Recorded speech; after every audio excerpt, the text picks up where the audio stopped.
Hey, morning YouTubers, it's Sunday.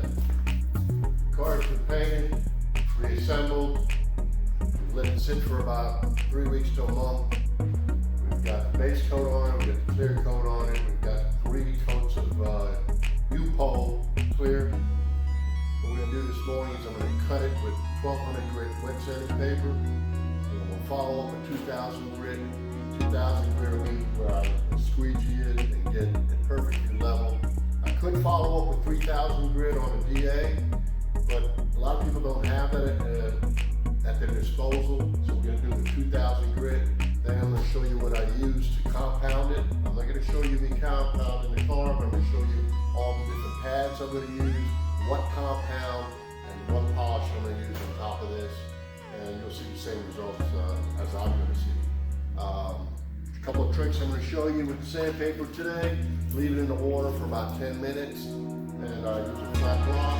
And also inside here, I've got a rubber squeegee, so after I'm sanding, I'll squeegee off, see how level it is. So what I'm going to do today is we're going to sand the hood, that fender. We're already compounded and sanded the rest of the car. I just left this part to show you. And we're going to start. I'm going to color sand this. Inside my water, I've got a little bit of dish soap for a little bit of what's called lubricity with the sandpaper going across here.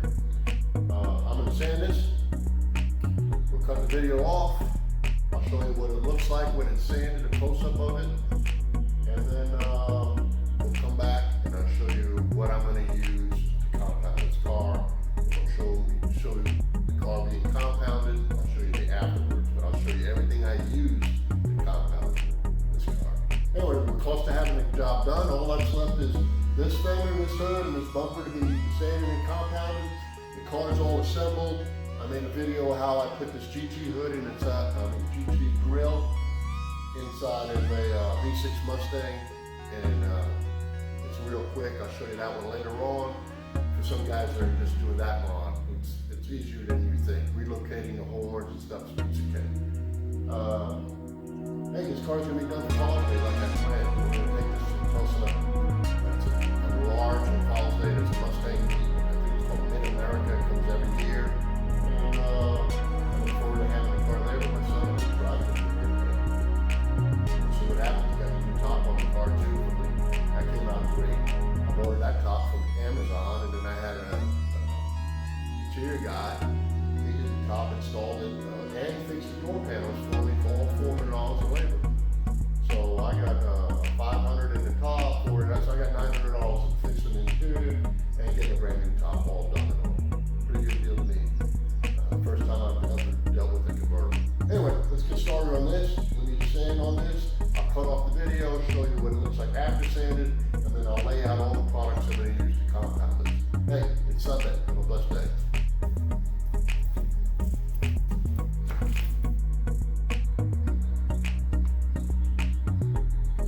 Okay, YouTubers, just want to show you this real quick.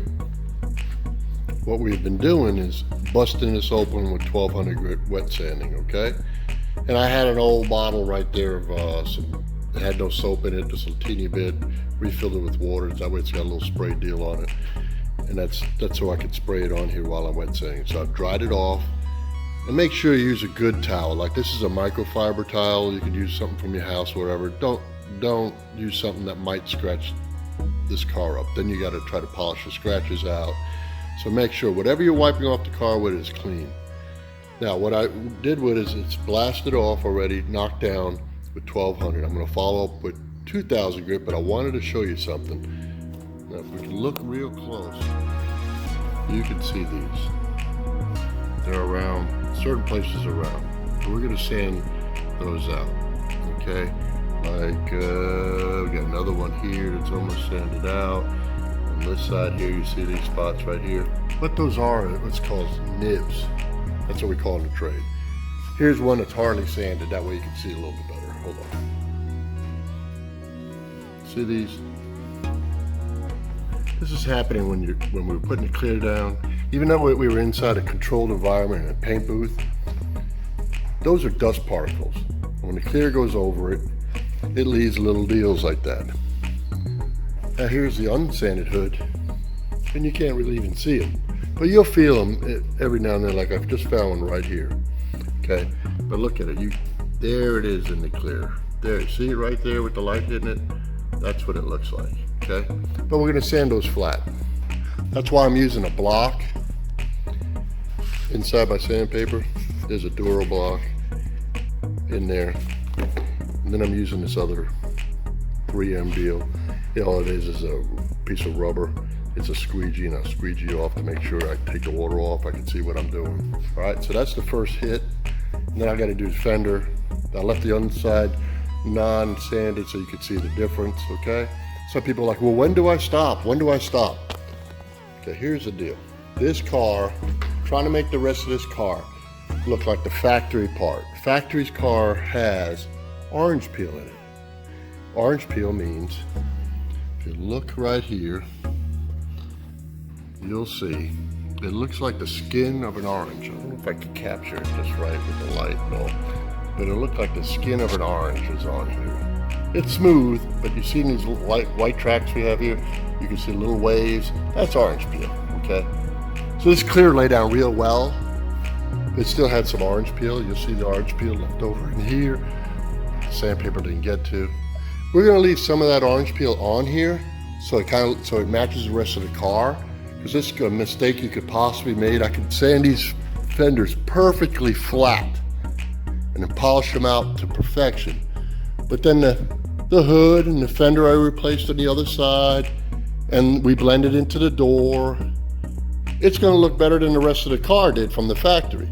And it's just gonna stand out like, wow, that thing's super smooth there. What's wrong with this part of the car? The factory cars always had orange peel in them. The factory couldn't get it perfect, okay? So on this car, we're gonna leave some orange peel in it so it all looks, the whole car matches. Now, if this whole car is repainting the whole car, then I would do it with a show car deal. Show car deal would be, I'm gonna sand this son of a gun down to where it's perfectly smooth all over the entire car, then polish it from there to where it looks like glass. That's the difference between a car at a car show that's been custom painted, and then this production painting. Production painting means it's like a regular body shop, your regular car coming in and out. They're gonna leave the orange peel in it, okay? All right, we'll stop there. I'll continue on sanding. I'll sand the whole thing, show you what it looks like after it's sanded before we compound.